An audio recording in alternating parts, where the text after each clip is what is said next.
দারুণ স্বাদের পিঠের একটা রেসিপি নিয়ে এসেছি আপনাদের জন্য। অবশ্যই ভালো লাগবে, আর ভালো লাগলে চ্যানেলটিতে অবশ্যই সাবস্ক্রাইব করবেন। আমি কড়াইতে 2 কাপ জল, 1 চিমটে নুন আর একটুখানি ফুড কালার দিয়ে ভালো মতো নাড়িয়ে নিয়েছি, জলটাকে গরম করে নিয়েছি।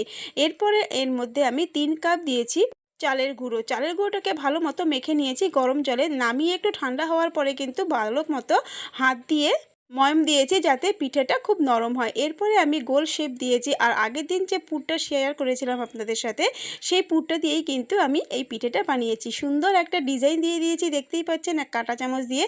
আপনারা আপনাদের মন মতোই ডিজাইনটা দিতে পারবেন। সমস্ত পিঠেগুলো আমি তৈরি করে নিয়েছি এইভাবে। আর তার মধ্যে আমি এখানে 1 লিটার দুধ দিয়েছি, তাকে ফুটিয়ে প্রায় হাফ কিলো থেকে একটু বেশি করেছি।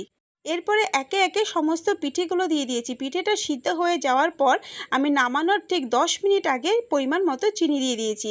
চিনি দেওয়ার পরে আমি 10 থেকে 15 মিনিট আরও পিঠেটাকে ফুটিয়ে নিয়েছি, একটা প্লেটে তুলে নিয়েছি।